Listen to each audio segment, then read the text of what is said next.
नमस्कार विद्यार्थी मित्रों, मैं आज आपको हिंदी पाठ्य पुस्तक से दोस्त का दोस्त अपना दोस्त के बारे में समझाऊंगा।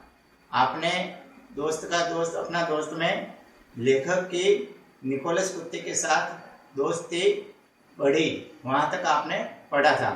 उससे आगे आज मैं आपको पढ़ाऊंगा। मिसेज स्मिथ वहाँ अकेली ही रहती थी। उनकी बस एक ही बेटी थी जो अब कनाडा में जा बसी थी। अब रोज शाम को मिसेज स्मिथ के घर जाना मेरा नियम बन गया। वे और निकोलस दोनों ही मेरा इंतज़ार करते। मेरे वहाँ पहुँचते ही निकोलस उछल कूद करके खूब उत्पात मचाता। तब पहले उसे साथ लेकर मील 2 मील की सैर करने जाता। हमारे लौटने पर मिसेज स्मिथ चाय बनाती और किसी दोपहर विशेष रूप से मेरे लिए बनाया हुआ केक भी खिलाती। मिसेज स्मिथ का ज़्यादातर समय घर में बीतता। दिन भर निकोलस से बातें करने के अलावा दूसरा मन बहलाव भी उनके पास नहीं था।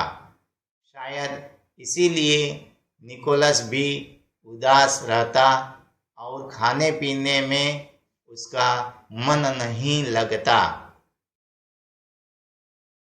मिसेज स्मिथ अपने घर पर अकेली ही रहती थी। उनकी बेटी कनाडा में जा बसी थी।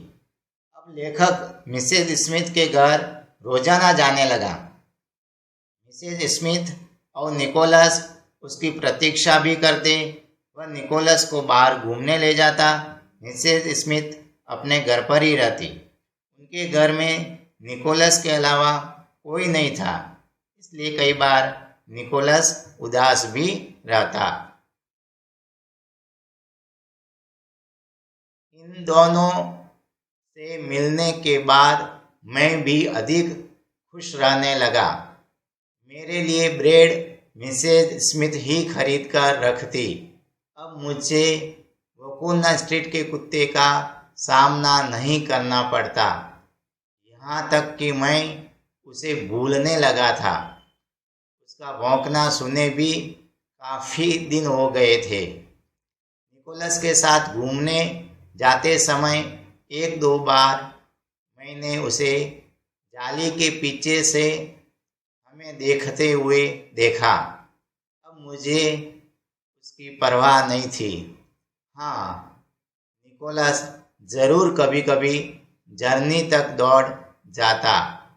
दोनों नाक भिड़ाते और फिर निकोलस मेरे पास लौट आता।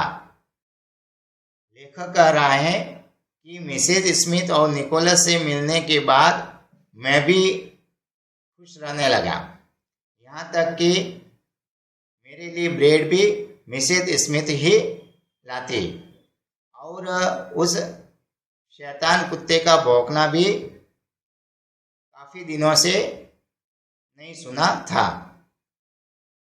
वह सप्ताह का आखिरी दिन था।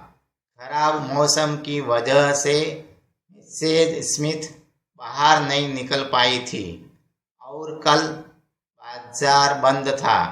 बाहर मामूली सी बारिश थी, सो जेब में हाथ घुसाए मैं ही नुक्कड़ की दुकान पर चला गया।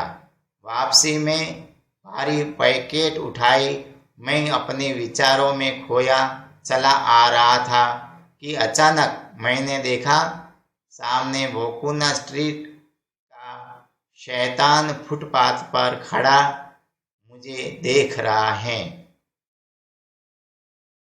यानी कि एक बार खराब मौसम के कारण मिसेज स्मिथ बाहर नहीं गई, तो लेखक ही कोने की दुकान से सामान लेकर लौट रहा था। तब अचानक ही उसने शैतान कुत्ते को फुटपाथ पर खड़े देखा, जो उसकी ओर यानी लेखक की ओर देख रहा था। मेरी हालत खराब थी। मैं इतना ज़्यादा डर गया था कि वहीं खड़ा का खड़ा रह गया। ओले ओले, वह कुत्ता मेरे पास आया और मुझे सूंघने लगा। जब वह सूंघ चुका तो मुझसे आंखें मिलाते हुए उसने अपनी दुम थोड़ी सी हिला दी। मुझे कुछ धीरज बंधा और हिम्मत से मैंने उसके सिर पर हाथ फेरा। उसने हाथ को थोड़ा सा चाटा, फिर हल्के से दांतों में पकड़ा और जैसे ही मैं चलने लगा, वह जाकर बंगले के दरवाजे पर खड़ा हो गया। धीरे धीरे कदम बढ़ाता हुआ मैं मिसेज स्मिथ के घर पहुंच गया। अर्थात कुत्ते को देखकर लेखक को बहुत डर लगा था, परंतु कुत्ते के पूंछ हिलाने पर उसे धैर्य बंधा और जब वह चलने लगा तो शैतान कुत्ता भी बंगले के दरवाजे पर जाकर खड़ा हो गया। जब मैंने यह रोमांचकारी घटना उन्हें सुनाई तो वे जोरों से हंस पड़ी। फिर बोली कि जैसे मैं उसके रंग रूप से डरता रहा, वैसे ही वह मेरी दाढ़ी और चाल डाल से मुझ पर शक करता रहा होगा, परंतु अब जानता है कि मैं उसी के एक जाति भाई निकोलस का दोस्त हूँ। दूसरे दिन से मिसेज स्मिथ के लिए सौदा भी मैं ही लाने लगा, उसी वकोना स्ट्रीट के पार वाली दुकान से। और लौटते समय अब 2 बिस्किट उस बंगले के खुले दरवाजे के अंदर भी रखने लगा।